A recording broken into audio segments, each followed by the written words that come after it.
centuries, water has been the lifeblood of our planet. But today, this precious resource is under siege. Water pollution threatens our health, our ecosystems, and our future. This isn't just an environmental issue. It's a crisis impacting every one of us. Take a look at this clip. Don't let this beautiful pictures of God turns to nightmare. Don't let turns to this. Has a big difference than to the first clip that I'd show you. Don't let the water bodies turns to this. What is water pollution? It's the contamination of water bodies, rivers, lakes, oceans, and groundwater with harmful substances. These pollutants can come from various sources: industrial waste, agricultural runoff, sewage, plastic, and even our everyday actions.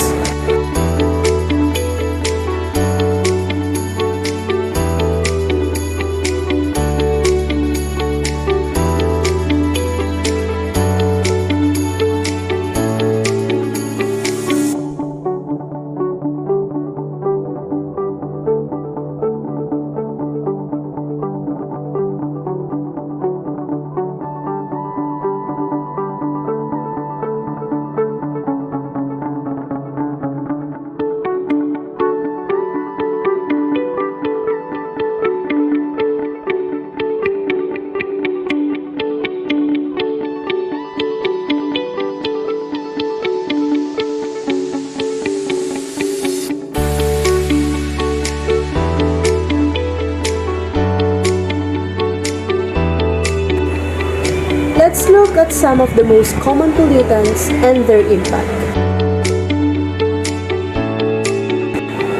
First is chemical pollutants.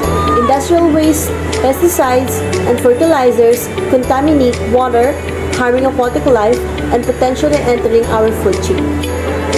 These chemicals can cause serious health problems in humans, from skin irritations to severe illness. Second one is sewage.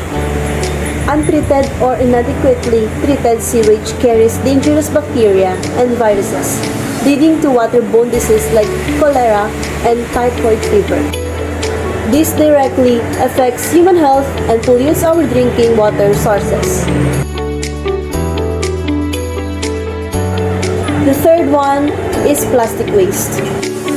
Plastic pollution is choking our oceans and waterways. Microplastics, tiny particles of plastics, contaminate the water and can enter the food chain, ultimately ending up on our plates. But the good news is we can fight back. Preventing water pollution requires collective effort, but individual actions make a real difference. Here's how you can contribute. First, reduce, reuse, recycle. Properly dispose of waste, especially plastics. Reduce our consumption by opting of reusable bags, bottles, and containers and recycling properly. Second is conserve water. Water conservation minimizes the amount of water we use in the first place and reduces the strain on treatment facilities. Shorter showers, repairing leaks promptly, and using water-efficient appliances all help. Third one, support sustainable agriculture.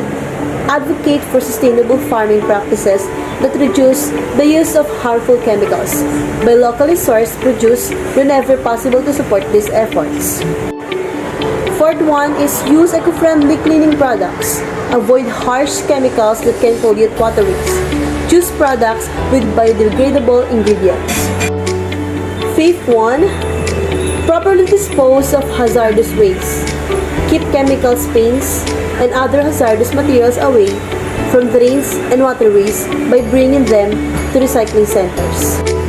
Lastly, be informed and advocate. Stay updated on local pollution issues and support organizations working to protect our water resources. Write to your elected officials, advocate for strict regulations, and raise awareness within your community. Remember, clean water is a shared responsibility. Our actions today will determine the quality of water available for our future generations. Let's work together to protect this precious resource and ensure a healthy planet for everyone.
My name is Abigail Santos. Ano po pangalan?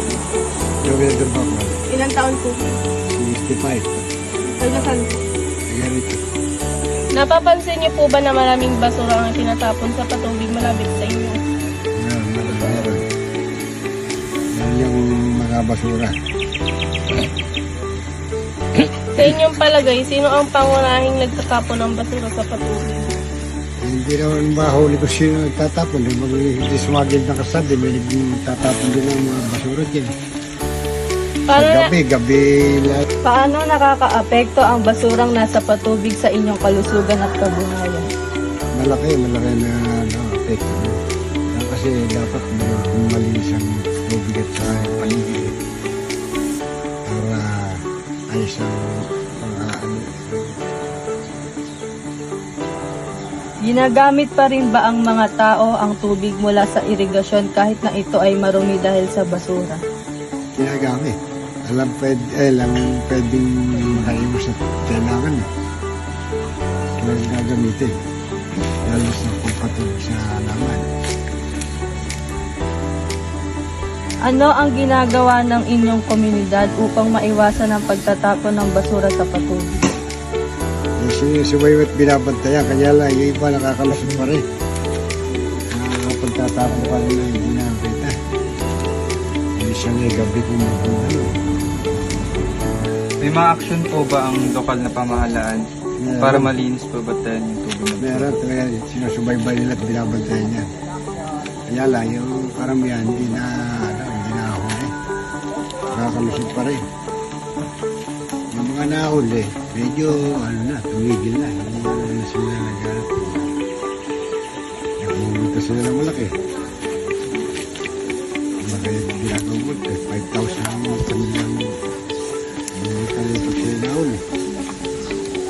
Ano naman po yung mungkahin niyo po para sa pananatiling malinis po ng patubig para po maiwasan po yung pollution sa patubig? Hindi, dapat talaga malinis para maging sa kalusugan.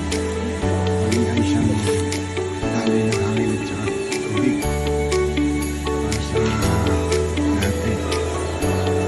Water pollution is the contamination of water bodies like rivers, lakes, ocean, and groundwater. It happens when harmful substances such as chemical, plastic waste, or sewage are dumped or seep into the water, making it unsafe for humans, animals, and plants.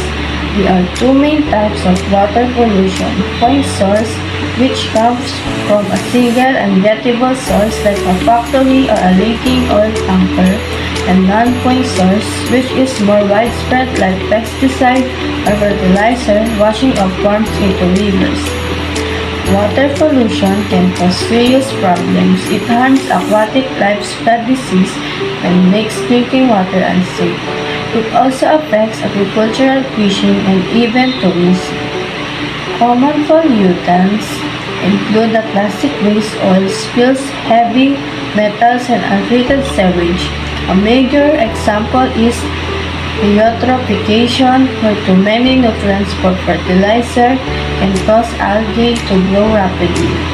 This blocks sunlight and reduces oxygen in the water, killing fish and other marine life. The fight of water pollution, we need better waste management, stricter law, and more awareness. Simple action like not littering, using eco-friendly products, and reducing chemical use can help protect our water.